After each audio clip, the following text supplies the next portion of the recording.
Anywhere you go, you belong. Anywhere you say, anywhere.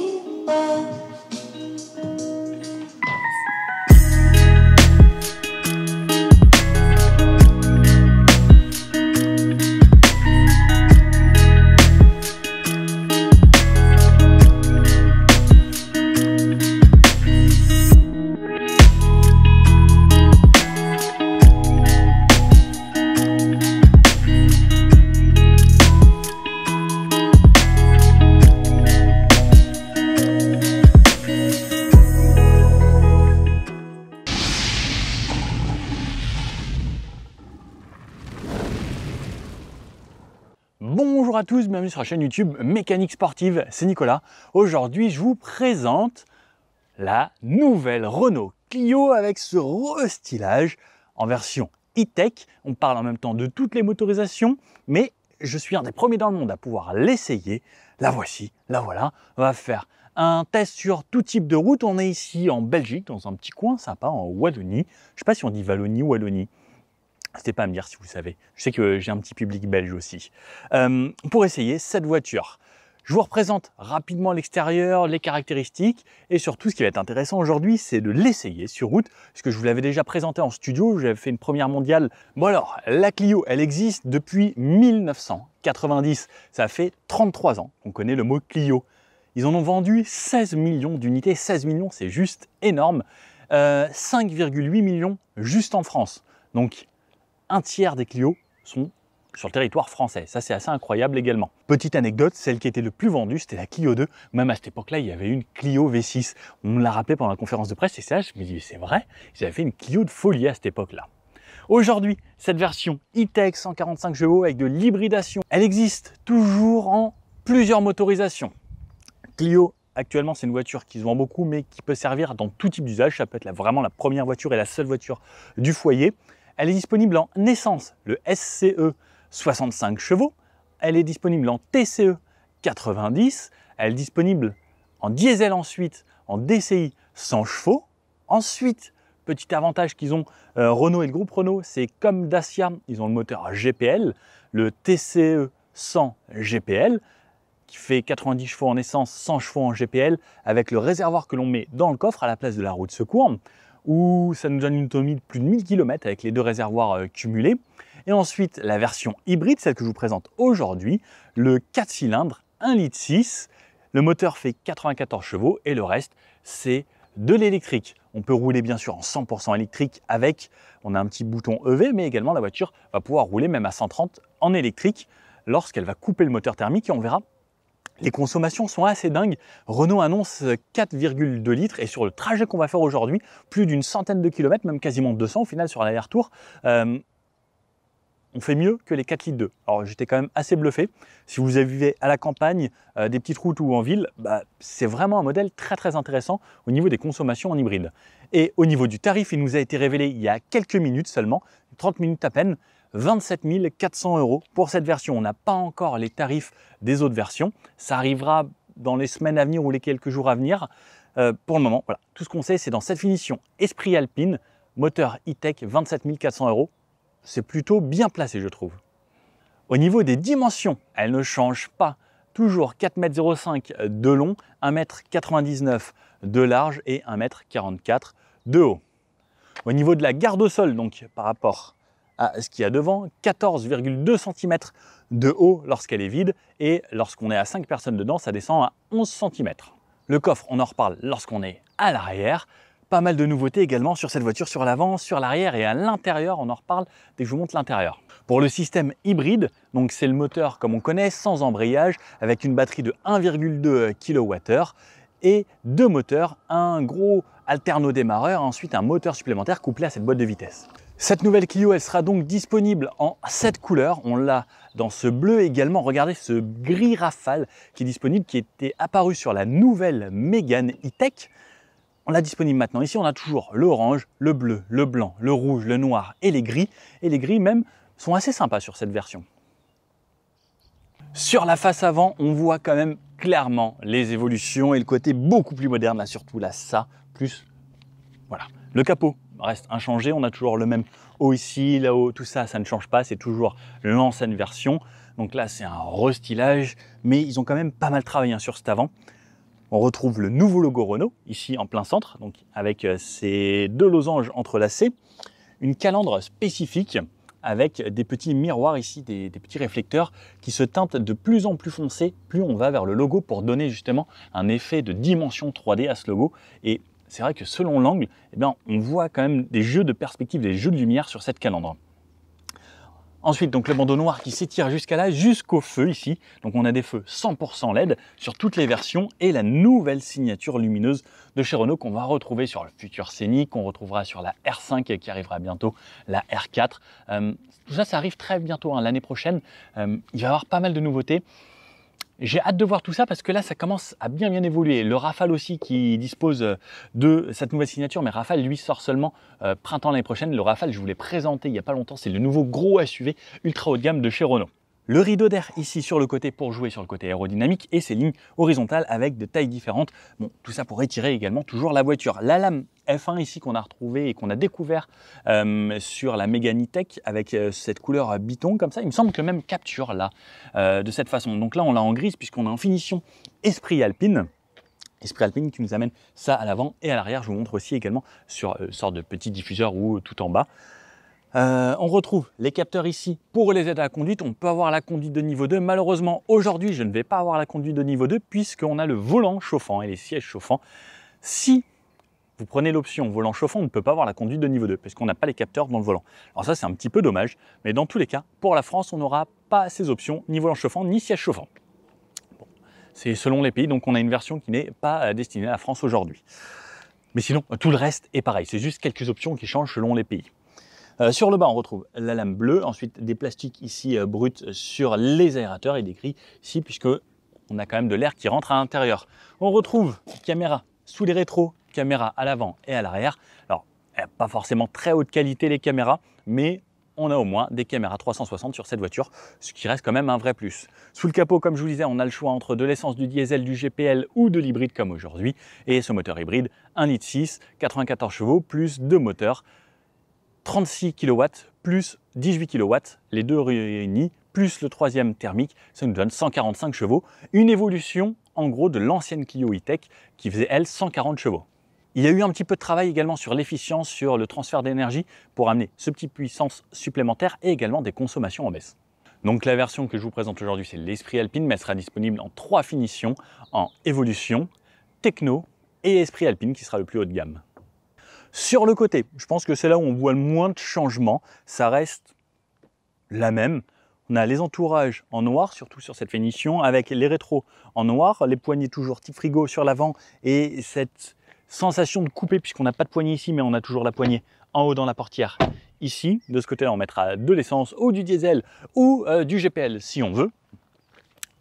Sur le côté, par contre, on retrouve sur les versions Esprit Alpine ce petit écusson, ce petit badge Esprit Alpine qui amène une petite touche également de premium.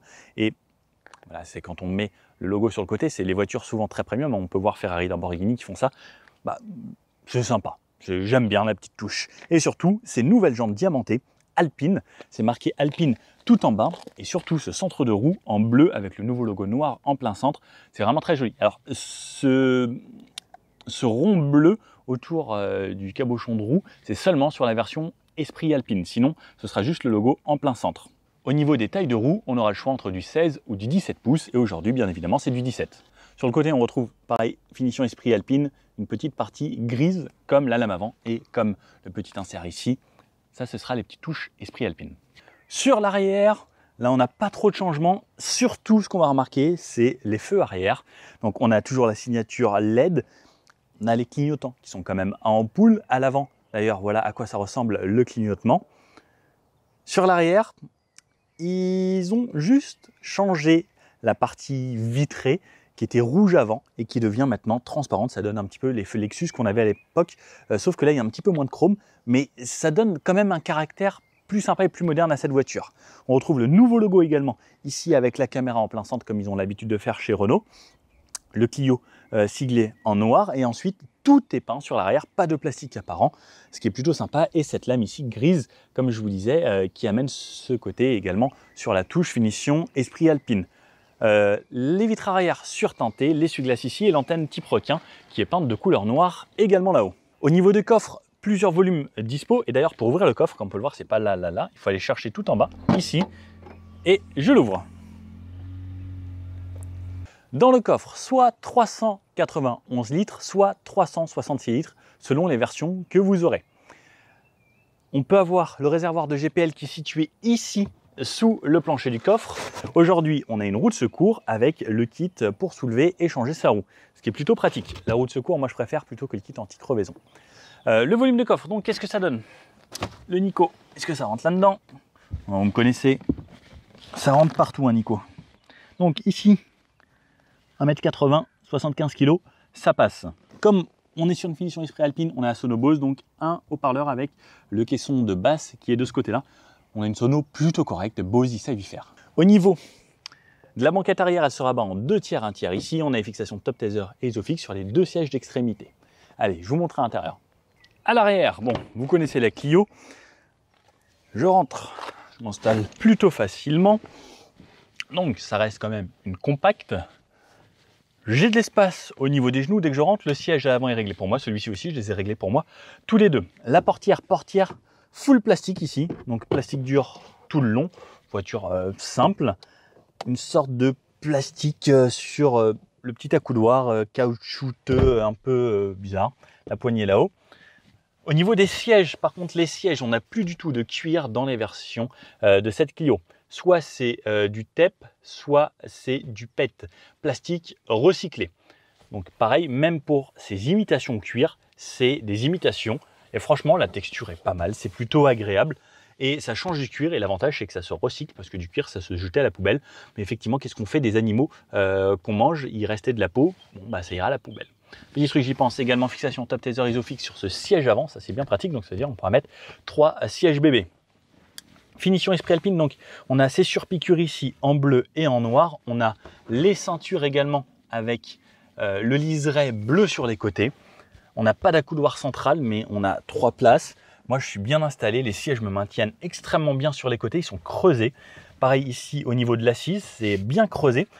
Donc ça veut dire que normalement, même en roulant de façon dynamique, je devrais pas trop bouger dans cette voiture. Au niveau de la tête, j'ai vraiment pas mal d'espace. J'ai ma petite LED sur le côté ici. Alors elle s'allume pas parce que le contact est assez coupé. Les poches aumônières ici, derrière les sièges. Partie plastique ici, on n'a pas de climatisation, pas de port USB, rien du tout sur cette version aujourd'hui. Peut-être parce que c'est une version étrangère. La ceinture, la troisième, est donc ici sur la banquette directement. Petit tunnel central à enjamber. Ici, donc je suis assis beaucoup plus haut. Cette fois-ci, ma tête vient toucher là-haut si je me mets vraiment droit. C'est beaucoup plus dur, c'est plus ferme. Le dossier, par contre, lui est très mou, c'est agréable. Par contre, l'assise est plus ferme et on a l'impression d'être sur une selle de super motard où c'est un petit peu bombé. Et là, par contre, je peux glisser un petit peu sur le côté. C'est plus une place de dépannage ou sinon, si c'est un enfant plutôt jeune et pas trop grand qui se mettra là. Sur la partie avant, donc comme je disais, les poignées comme ça pour l'arrière, à l'avant, la poignée type frigo. Alors, à l'avant, on a plastique dur sur toute la partie haute et toute la partie basse. Ici, on a un tissu spécifique et cette sorte de vinyle synthétique un petit peu moussé. Les fenêtres ici, les rétroviseurs à régler là-haut. Le seuil de porte Alpine, c'est même pas marqué Esprit Alpine, c'est un vrai Alpine, comme sur une Alpine. Les tapis Alpine également. Le pédalier qui ressemble au pédalier Renault Sport d'avant, donc toujours pédale en alu. Le siège qui lui est en manuel, les surpiqûres bleues. La ceinture également, elle a les liserés bleus sur le côté, ça c'est un petit détail sympa. Le drapeau de la France sur les 2 sièges Alpine. Et regardez, ces sièges sont spécifiques à cette version Alpine. L'impression que c'est des sièges de voiture beaucoup plus premium qui pourraient presque être dans une Alpine, la vraie Alpine quoi. Au centre, le logo Alpine. Les appuis-têtes comme ça, ils ont été modifiés avec du tissu et ce tape sur le côté plus les surpiqûres bleues. On retrouve les motifs qu'on avait sur les portes ici. On a un petit haut-parleur à cet endroit-là et dans les portières. Allez, je me mets à l'intérieur, je me recule à fond et je vous montre à quoi ça ressemble. Alors, je vais la démarrer. On retrouve, ça j'adore, à chaque fois que je démarre cette voiture. Le logo Renault ici en plein centre, donc qu'on retrouvera maintenant sur toutes les nouvelles voitures Renault. Sur la gauche, c'est les aides à la conduite. Donc on n'a pas la conduite de niveau 2 aujourd'hui parce qu'on a la touche volant chauffant. Si vous prenez volant chauffant, pas possible en France en tout cas d'avoir la conduite de niveau 2. Je ne sais pas pour les autres pays si vous regardez d'un autre pays. Sur la droite ici, on a toujours de quoi faire défiler les menus là-bas. Donc hop, les échos, les trajets. Là, j'ai fait 106 km. La radio, j'aime bien écouter Nostalgie, c'est cool ça. Et en plus, je peux faire défiler les boussoles, les menus. Je peux avoir la cartographie en GPS ici en plein centre, tout comme je l'ai ici. Je vais démarrer un petit peu la clim parce que j'ai très chaud. Volant. Pareil, pas en cuir, mais les surpiqûres ici, bleu, blanc, rouge, ça c'est le genre de petits détails que j'adore. Merci Renault de faire ce genre de petites choses. C'est pas grand chose, mais je trouve que ça joue beaucoup. Derrière, les essuie-glaces ici, là, enfin c'est plus joli que même sur les Alpines. Un commodo pour la radio et les sources plus moderne, comme on a retrouvé sur Mégane par exemple. Et de ce côté-là, on a les feux avec bien sûr un mode feu automatique, appel de phare et les clignotants. De ce côté-là, on a le réglage pour le maintien dans la voile, luminosité du tableau de bord, la hauteur des feux plus haut, plus bas si on a une remorque, et donc ici, le volant chauffant. Aérateur là, deux derrière les écrans cachés de chaque côté et un autre là-bas, avec également petit drapeau de la France ici qui fait plaisir, cet endroit-là sur cette partie tissu. Donc on a le tissu qui traverse, jusqu'au bouton ici pour démarrer la voiture et qui retraverse de l'autre côté également. Sur le haut, on a une partie moussé sur tout ce qu'on peut toucher. Donc là, je vous ai tout montré. Pas d'affichage tête haute. On a le tableau de bord ici entièrement digital et c'est ce côté-là, un écran beaucoup plus grand également. La touche Home ici, on peut faire défiler, avoir des widgets. Je vous ferai peut-être une vidéo si ça vous intéresse d'avoir tout ici. On a les raccourcis Android Auto, Apple CarPlay, téléphone sur le haut. La température, il fait 27 degrés aujourd'hui, il est 14h40 et on a les réglages ici, donc comme un smartphone. Clairement, donc je peux aller dans les réglages de la voiture, c'est plutôt rapide, on a la radio, les infos véhicules, etc. En dessous, on retrouve donc siège chauffant, peut-être pas dispo chez nous pour la France, le mode EV pour forcer la voiture à rouler que en électrique, le mode Multisense ici pour avoir le MySense, c'est le mode que je peux personnaliser, le mode Sport, donc qui change ça et qui me change également le compteur comme vous pouvez le voir, donc là il est passé en mode Sport, et le mode Eco qui va me rechanger le compteur qui va repasser comme ça. Et également qui me changera la couleur de la LED qui est ici. Alors je ne sais pas si vous pouvez la voir, mais là c'est passé en vert, c'est en rouge ou en bleu selon le mode qu'on va personnaliser. Et le Eco ou le MySense, on peut configurer le mode juste ici avec le moteur, la direction, les compteurs et l'éclairage. Les compteurs, je peux choisir lequel je souhaite. Alors est-ce que je veux celui-là? Est-ce que je veux le sportif? Ou est-ce que je veux le confort ou le Eco? C'est plutôt pas mal le fait de pouvoir personnaliser. Bon. Je vais laisser le régular qui est pas mal. Hop, et retourne. Ensuite, on a les warnings, verrouillage, déverrouillage, le park assist, les caméras 360 que je peux activer. Donc là, on peut voir la caméra avant, les caméras sur les côtés. Donc on voit que la qualité n'est pas extrêmement belle, mais bon, au moins il y a des caméras 360. Et hop, et les sièges chauffants pour le passager. Le bloc de clim que l'on connaît bien chez Renault. En dessous, plus bas, on retrouve des ports USB type A, donc pas de type C encore. Prise 12 volts ici et la prise auxiliaire, ça qui est un petit plus si on veut connecter un vieux lecteur CD, puisque ça c'est pour les gens qui n'ont pas le Bluetooth. Le sélecteur de vitesse ici qui est disponible, donc là en boîte automatique aujourd'hui, il est disponible également avec la boîte de vitesse 6 rapports.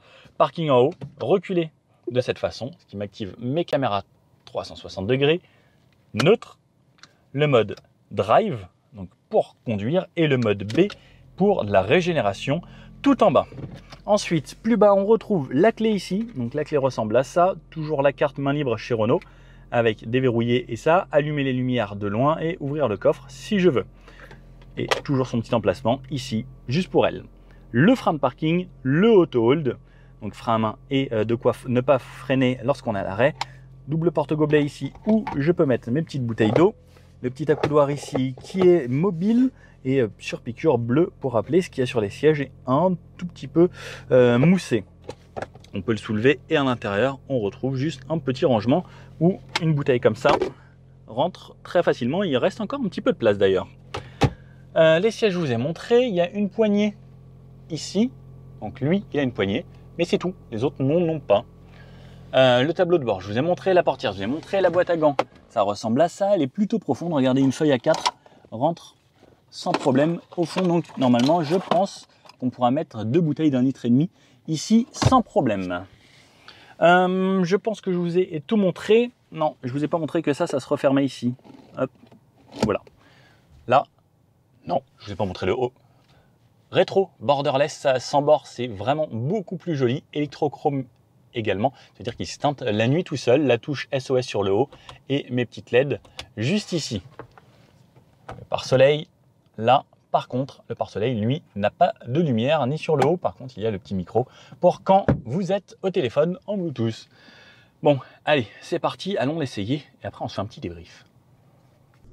Bon allez, c'est parti avec cette Clio, je commence dans un parking, comme ça vous voyez également à quoi ça ressemble de nuit. Donc on peut voir de nuit, pas d'éclairage, pas de LED ou quoi que ce soit, juste ce grand écran en centre, plus mon écran ici et les touches de clim illuminées. On a bien sûr les modes feu auto, etc. Attention à pas descendre tout en bas pour pas passer en mode B directement, on passe en mode D, la carte elle a son petit emplacement et tout, et quand j'avance, le frein à main s'enlève automatiquement. Première chose que je vais faire, moi, c'est que je vais activer mon auto hold. C'est-à-dire que maintenant, je peux relâcher le frein à partir du moment où je suis arrêté et la voiture ne va plus rouler. Donc ça reste quand même l'avantage. Donc, allez, c'est parti. On part toujours en électrique avec cette voiture puisqu'il n'y a pas de boîte de vitesse. Donc là, j'ai laissé allumer mes petites LED parce que sinon, comme vous pouvez voir, il fait vraiment sombre. Mais bon, c'est pas grave. Il va vite refaire jour. C'est plutôt agréable. Bonjour monsieur, laisse passer tout de suite. Ça fait plaisir d'avoir un vrai volant. Je suis passé à des Clio, pas des Clio, des Peugeot hier avec leur tout petit volant. J'avoue, je suis pas fan. Mais quand on repasse à un grand, ça fait bizarre. Exit. On continue par là. Le côté électrique, c'est vraiment sympa. Ça fait très peu de bruit. Quand je freine comme ça, à chaque fois, je régénère un petit peu d'énergie. On va voir les petits doudanes. Ouais, même ça, franchement, ça va. C'est confort. On continue ici.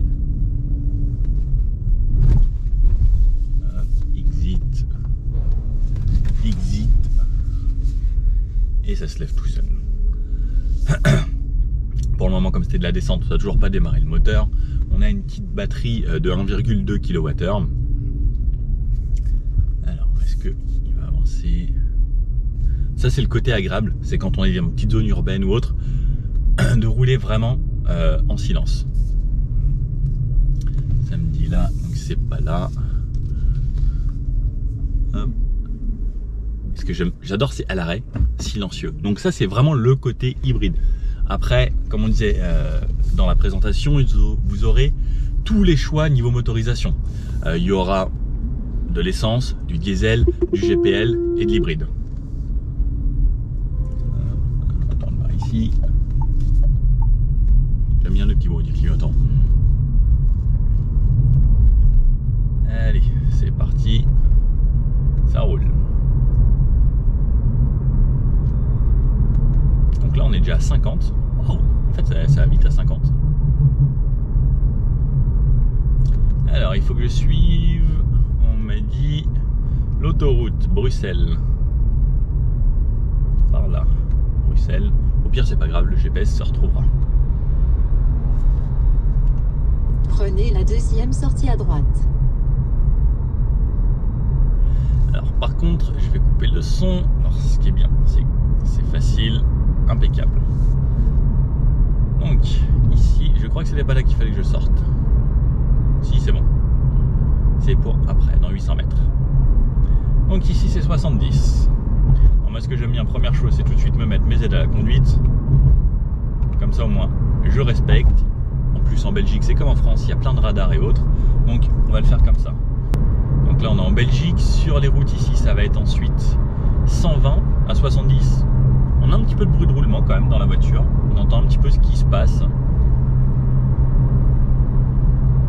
Mais ça va, ça filtre bien en tout cas. Les routes en Belgique sont quand même un petit peu plus abîmées que chez nous. je fais exprès de passer sur les rainures. C'est plutôt confortable. On va se mettre à 90. Je laisse la voiture aller se mettre à 90 toute seule. Là, il faut que je me mette à gauche. Par contre, j'adore voir les belles églises en Belgique. Il y en a partout, c'est très joli. À 90, on a un petit peu plus de bruit de roulement. Après, c'est les goudrons, vous savez, ceux qui sont vraiment granuleux. Donc là, ça ralentit. Donc moi, je laisse la voiture ralentir toute seule avec le régulateur. On s'insère. On a 145 chevaux, ce qui est normalement largement suffisant dans ce genre de voiture. Les compacts comme ça, il n'y a pas besoin d'avoir une puissance démesurée, sauf si on veut une voiture sportive. Même si là on est quand même en finition alpine. Mais ce n'est qu'une finition. J'espère, hein, comme je le disais dans la vidéo de présentation de cette auto, qu'il y aura une vraie version alpine. Où ce ne sera pas juste esprit alpine, ce sera une vraie sportive. Ou que ça sortira. Maintenant, Alpine fera que des électriques à partir de 2024 ou 2025. Mais ce serait bien que Renault puisse remettre dans sa branche quand même des hybrides comme ça avec des versions sportives. Parce qu'on garde toujours le plaisir de l'automobile. Ah. Bon, c'est vrai que là il est 9h16.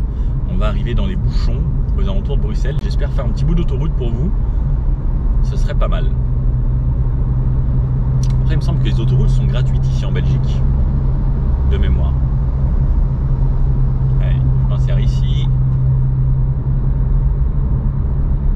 Si j'ai besoin de relancer. Alors la boîte met un petit peu de temps quand même à tomber les rapports. Par contre elle est rapide au passage de rapport ensuite. Donc là elle a fait et ensuite elle a repassé le rapport assez rapidement. Donc ça c'est quand même pas mal. Voilà. Je reprends à droite ici. Je la trouve plutôt agréable. Niveau dynamisme, c'est sympa. Je vais me remettre à droite. Elle reste bien à plat. Et ça a l'air plutôt dynamique. Alors quand je fais des zigzags, elle me dit gardez les mains sur le volant. Alors je garde les mains sur le volant, mais elle aime pas faire des zigzags. Donc, sinon je vais désactiver mes maintiens dans les lignes. Désactiver. Comme ça, elle me le dit plus. On est pas mal, les sièges maintiennent super bien. J'ai hâte de voir sur les petites routes ce que ça donne en dynamique. Seul petit truc que je pourrais reprocher, c'est voilà, peut-être un petit peu trop de bruit de roulement qui remonte pas mal dans la voiture. Sinon, le côté vraiment agréable de l'hybride, je trouve que c'est un vrai plus. Là, ça roule calme. Là le moteur s'est démarré par exemple. Il vient de se couper. Ce qu'il faut savoir chez Renault, ne vous inquiétez pas, c'est que de temps en temps pour recharger la batterie de façon plus efficiente, en fait, le moteur va monter en régime.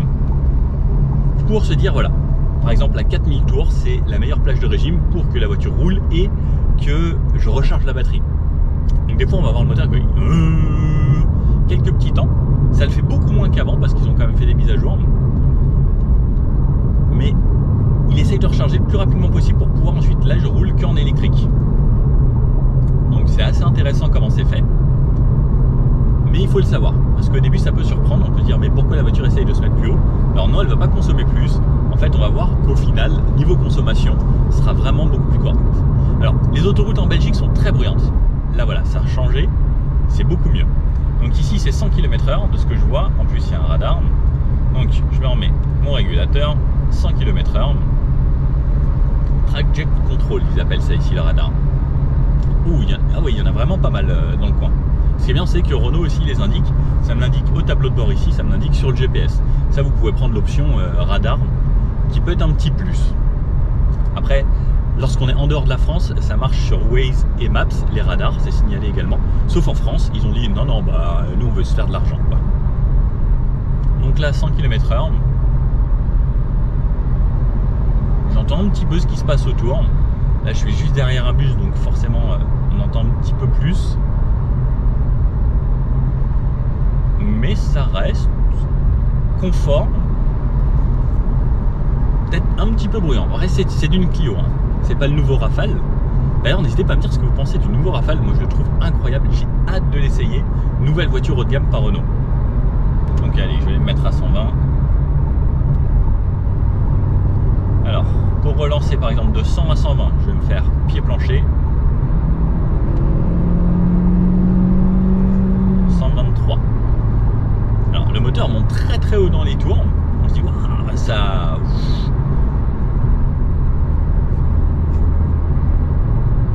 Ça met un petit peu de temps. Vraiment, en fait, la boîte tombe les rapports plutôt lentement. Après, on a ici normalement le mode sport qui normalement va rendre la voiture un petit peu plus réactive, qui me change le compteur aussi.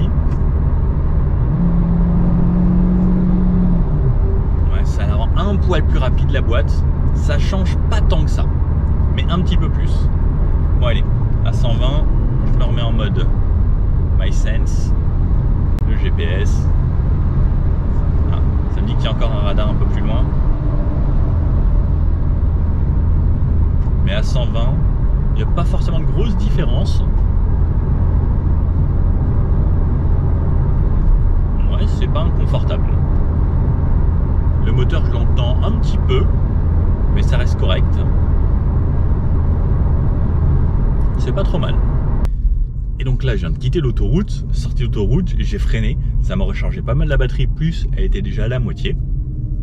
Et ce qui me permet maintenant, pour le trajet urbain, d'être en électrique une bonne partie de la route. Et c'est pareil, quand il n'y aura plus de batterie, il va recharger un petit peu le plus rapidement possible et ensuite en remettre en électrique. Et là par exemple, ce qui est bien, c'est qu'à l'arrêt, voilà, je peux relâcher ma pédale. On a ce côté confort et silencieux. C'est pour ça que j'aime beaucoup l'hybride, parce que ça a ce côté au quotidien vraiment agréable. En plus, au niveau des consos, là j'en suis à 4,8 litres sur... Alors, est-ce qu'il me donne le nombre de kilomètres ici tout de suite? Non, là il me dit juste 4,8 litres. Et non, j'ai pas. Donc bon, moyenne à 4,8 litres. On a dû faire une trentaine de kilomètres. C'est plutôt pas mal avec de l'autoroute, du mixte. C'était un petit peu de 90, un tout petit peu de 120 le moment où je vous l'ai fait, mais sinon c'était plus 90, 100. Ah, ouh, les radars. Oh, il y en a beaucoup des radars ici, là. 3 au même endroit. Je pensais qu'en France on était sévère, mais pas mal en Belgique aussi, hein. Allez, par ici, là, comme on est en descente, en plus on recharge. Je relâche juste la pédale, ça recharge un peu. Je peux utiliser le mode B qui lui recharge encore plus. Ce qui peut être intéressant, par exemple, si on est à la montagne ou des zones où ça monte et ça descend beaucoup. Le mode B à ce moment-là, il peut être intéressant. Donc là, je devais passer par ici. Et par exemple, là, dès que je relâche, gros freinage en électrique lorsque j'utilise le mode B. Le mode B, là, il peut être très intéressant en ville si vous aimez bien anticiper et utiliser quasiment un seul pied. Alors, elle ne va pas jusqu'à l'arrêt, mais ça permet de régénérer plus. Et le but de l'hybride, c'est de recharger le plus possible également. C'est de consommer le moins possible quand vous allez accélérer et de recharger le plus possible lorsque vous allez décélérer. Donc, si on adopte une conduite éco, ça peut être assez intéressant. Par exemple, là, je peux même me tester le mode éco, maintenant qu'on est en ville. Donc, le mode éco, je sens que la pédale, en fait, ça a vraiment changé la progressivité de l'accélération. Quand on est en mode sport, en fait, si on appuie à 50%, ça va donner les 50%. Si on se met en mode MySense, 50%, ils vont donner 40%. Si on se met en mode éco, ils vont donner 25% de la puissance. Ça, ce qui est bien, c'est de nos jours, c'est que c'est plus un câble, c'est géré électroniquement pour tout. Et ça permet d'avoir des cartographies différentes. Pareil, même un radar encore ici. Ah ouais, c'est rempli de radars de feu et de tout type de radar en fait. Si la cartographie fait que ça accélère beaucoup plus progressivement, on va forcément moins consommer. Et même ça rend la conduite agréable si on n'est pas pressé. Là par exemple zone 30, là depuis que je suis sorti de l'autoroute, je suis toujours en électrique quasiment.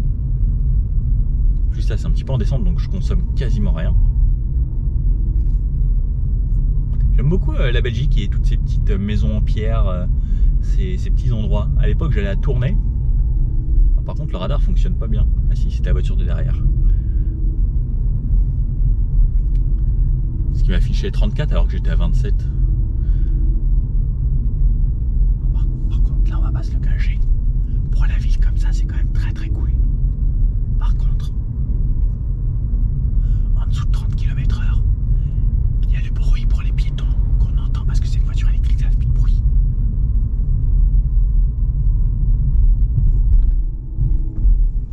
j'avoue que ça, moi l'entendre, c'est pas forcément ce qui me fait le plus rêver. On l'entend un petit peu. Et avec le mode B, en ville, je ralentis comme ça. Ça va jusqu'à 10-15 km/h, ensuite j'utilise mes freins. Et l'avantage aussi du mode B ou du freinage électrique sur les voitures hybrides, c'est qu'on va pas user ces plaquettes. Et on parle de plus en plus des pollutions de petites particules fines comme les pneus, les plaquettes. Donc au final, c'est un plus de ne pas avoir à freiner et d'user ces plaquettes. Et l'avantage, c'est que si vous anticipez bien, eh bien vous aurez moins à nettoyer vos jantes également. Parce que toutes les particules sur les plaquettes qui viennent se déposer sur les jantes, c'est ça là qui fait la poussière et qui est difficile à enlever.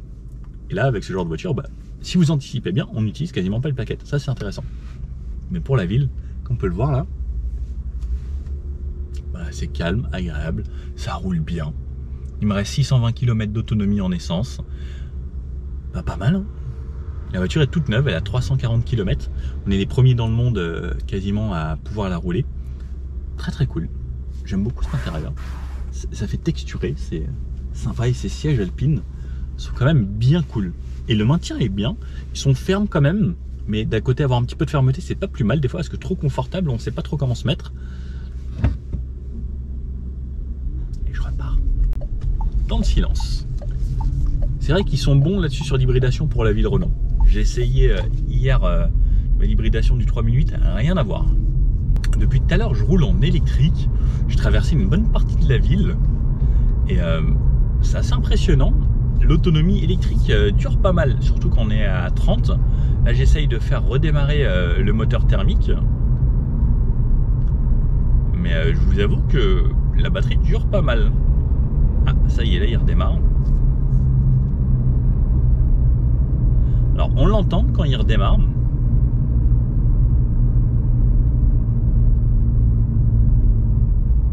Par contre, dès que je suis en phase de freinage, il va revenir se couper pour justement ne pas que ce soit bruyant dans l'habitacle. Ça, c'est bien. Parce qu'il se dit, ouais, je vais recharger un petit peu. Il dit, ah, tiens, il est en train de ralentir, il va s'arrêter. Et il veut pas qu'à l'arrêt, ça tourne pour rien. Donc là, ça, c'est vraiment pas mal. Et pour ceux qui avaient vu la vidéo de ce moteur, c'est il n'y a pas d'embrayage. La voiture démarre forcément en électrique. Même si le moteur tourne, des fois, ça arrive que le moteur tourne. La voiture démarre toujours la traction en électrique puisqu'il n'y a pas d'embrayage sur ces moteurs e-tech. C'est un truc dérivé de la Formule 1 qui est fait avec une boîte à crabot où il n'y a pas de synchro, il n'y a pas de passage de rapport. C'est vraiment tout automatique. Et donc il y a deux moteurs électriques couplés à ce moteur thermique. Un moteur qui va donner vraiment la puissance, c'est un alterno démarreur assez puissant qui va permettre d'entraîner tout le groupe moteur-propulseur.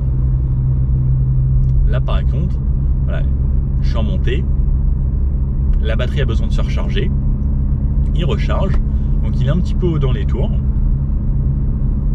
En vrai, c'est pas trop bruyant. Et là, il s'est recoupé. Au moment où je me dis, là, il faudrait peut-être passer la vitesse, bah, il s'est coupé directement, donc silence. Alors, j'ai trouvé une route où il n'y a personne, je vais passer en mode sport, on va se tester, 1 0 à 100, c'est parti. Ouh, ça décolle fort au départ, 30, 40, 50, 60, 70, 80, 90 et 100. Ouh, c'est le freinage. Ouh, il y a un très bon freinage aussi. On sent, alors, le freinage, c'est très progressif au début et waouh, ah ouais, ça freine bien. Et le décollage, le démarrage, j'ai eu l'impression qu'il y a une sorte de mini launch control. C'est bien parti. On sent qu'elle peut être sympathique. Ça monte ensuite dans les tours. Et franchement, vraiment pas mal. Je trouve ça agréable. J'ai beaucoup aimé ce démarrage. L'accélération est plutôt bonne. En 145 chevaux, ça commence à être sympathique. On était sur un goudron plutôt propre, même à 90-100, c'était sympa. Là, on retourne sur du dégradé. Après, ça reste une Clio comme on la connaît. Cette motorisation également, on l'a déjà vue. Elle avait 140 chevaux avant, elle a juste un petit peu évolué. Mais ça reste grossièrement la même chose. Vous connaissez le fameux test rond-point. On va voir ce que ça donne ici donc en dynamique. Alors, moi, on voit que j'ai un bon maintien latéral. Ces sièges sont vraiment parfaits pour ça. On va faire attention. Ah, une Clio grise. Et c'est vrai qu'elle dénote quand même vraiment sur le côté. Et non, j'ai un bon maintien. Il y a l'air d'y avoir un bon grip. Ça s'ouvre s'assouvir un peu, mais l'arrière s'emmène un petit peu ensuite. Ouais, c'est plutôt pas mal. Allez, on remet un petit peu de rythme ici. Ouais, ça s'assouvir un poil, mais c'est pas dangereux. On sent qu'il y a un bon châssis tout de même. Allez, on va arrêter parce qu'il y a un petit peu de monde sur la route. Mais simple, efficace. Un petit peu de sous-virage et ensuite on sent que ça corrige et hop, ça nous ramène. Pas mal. L'éclairage ici, j'ai juste la petite LED qui fait le tour à cet endroit-là. Ça met un petit peu d'ambiance. Et c'est reparti. Donc je vais pouvoir enlever le mode sport, parce que mon but c'est pas forcément de consommer le plus possible. Je vais remettre le MySense. Et puis voilà. Bon alors, après une centaine de kilomètres à peu près, j'ai une moyenne à 4 litres 2. Donc là je ressors d'un petit village. 4 litres 2 c'est vraiment pas mal, hein. L'hybride fonctionne bien. Donc là pareil, hop, elle s'est remise à recharger un petit peu, elle monte un petit peu en régime. La route un peu dégradée. Très dégradée. Ça reste confortable. Pourtant on a des sièges comme je disais qui sont plutôt fermes. Mais la suspension filtre bien. C'est une Esprit Alpine. Donc il y a l'esprit plus dans le look, mais il n'y a pas l'esprit dans le châssis. Je pensais à ça, je me suis dit ça pourrait être sympa si par exemple ils faisaient un petit peu comme Hyundai le fait. Ils ont la i20 par exemple, et quand ils font la i20N N-Line, ils changent le tarage des suspensions, ils mettent une petite sonorité un petit peu plus sympa. Et après il y a la vraie i20N par exemple qui est la voiture très sportive. Mais déjà même les N-Line, des fois ils font un petit peu plus que juste mettre le look. Audi par exemple, quand on prend une S-Line, bon, c'est vrai qu'il y a le look. Mercedes, il y a les AMG Line, après il y a des vrais AMG. Mais ça pourrait être sympa d'avoir le esprit Alpine comme ça, et après par exemple avoir directement la Clio Alpine pour en faire une Clio vraiment sportive. Ça pourrait être très sympa parce que ça, je pense que ça va manquer à beaucoup de gens, ces modèles un petit peu plus sportifs. Ah, une autre ici en grise. En grise, elle est sympa parce que c'est un gris qui est un petit peu, on va dire, un peu plus premium qu'un gris de base. Et surtout avec toutes les finitions, les contrastes avec l'esprit Alpine, bah, ça rend plutôt pas mal. Je suis rarement fan des couleurs sombres, mais là, il rend pas trop mal ce gris. J'avoue, je m'attendais à ce que cette route, en fait, elle soit un petit peu sinueuse. Et c'est la seule qui est à peu près sinueuse. En fait, il y a des travaux. Ça va pas être facile de trouver une route sur laquelle faire du sinueux et du technique. Après, bon, c'est pas forcément une voiture faite pour.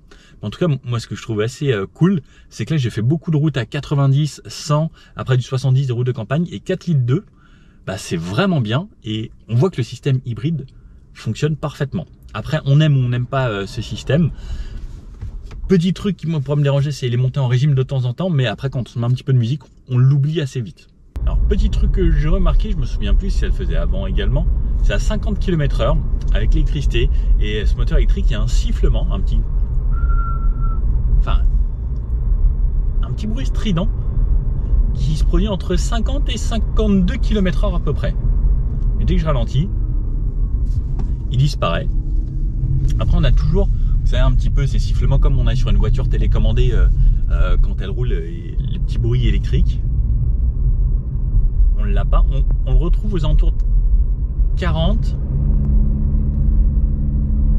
où on sent, enfin je sais pas comment expliquer, c'est ce bruit un petit peu sifflement électrique, mais là sans plus c'est le sifflement du moteur. Mais voilà, c'est le petit truc, le petit point à noter. Là par exemple je suis en montée, hop, il y a eu une petite phase de freinage, elle a coupé le moteur direct, elle repart en élec. Ah, elle redémarre parce que il fallait relancer un petit peu plus vite. Non, c'est pas mal, franchement.